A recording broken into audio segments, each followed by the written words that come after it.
Hi and welcome to the how to fix an error video. If you make an error, the obvious way is just to undo your work, but sometimes you've got a large piece of work. This is over 100 stitches, and the error was made about 5 rows below. So here we've got a purl stitch, and that should be a knit stitch, and here we've got a knit stitch, and that would be a purl stitch. So often you'll just have to undo one column of stitching.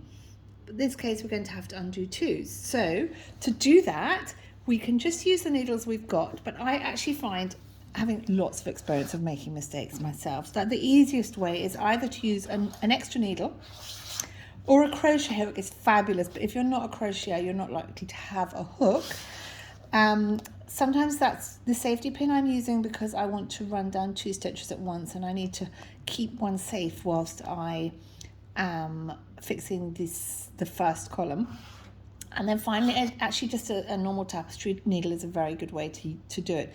I'm going to use the tapestry needle, and I'm going to use the crochet needle. The knitting needle works exactly the same as a tapestry needle.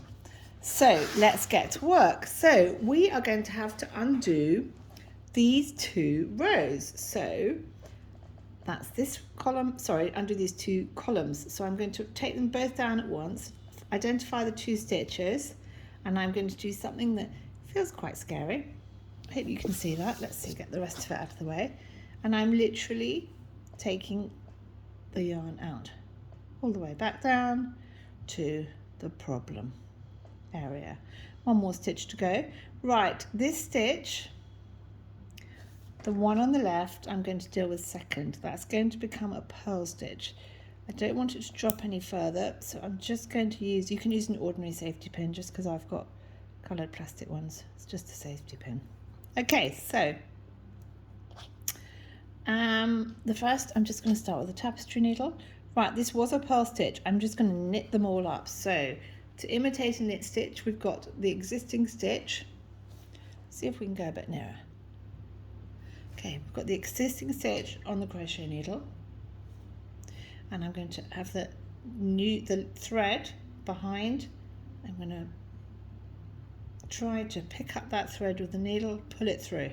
Easy, yes? Then I'm taking the crochet hook, putting it front to back, picking up the thread behind, crochet hook back through the loop, front to back, picking up the thread behind. Don't worry that it's really big and it doesn't look like the other stitches. That will even up.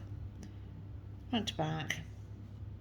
I'm doing this super slowly, but hopefully you can see that this is actually a very, very quick fix. Front to back, pick up the loop behind. Okay, so that's that one done.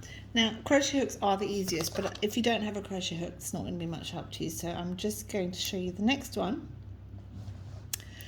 I'm undoing the safety pin. That's now come off. Now, this one, remember, was going to be a purl stitch. So then I bring the yarn from the next row, the spare yarn from the next row to the front, and I put my tapestry needle through the stitch and roll it forward, bring up that yarn from behind, from the front. Now I'm doing all knit stitches, so I'm going to go like that and like that.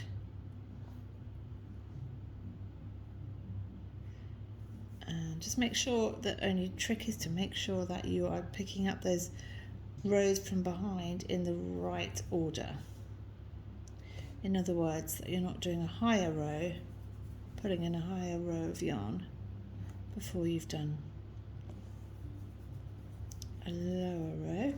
That's it, and that is literally how we do it. It doesn't even look uneven, but once you've pressed, or even, I mean, you really can't tell I've done the work there, but once you've blocked or pressed your item, these stitches will be entirely even across anyway. So that's how you fix it. Thank you.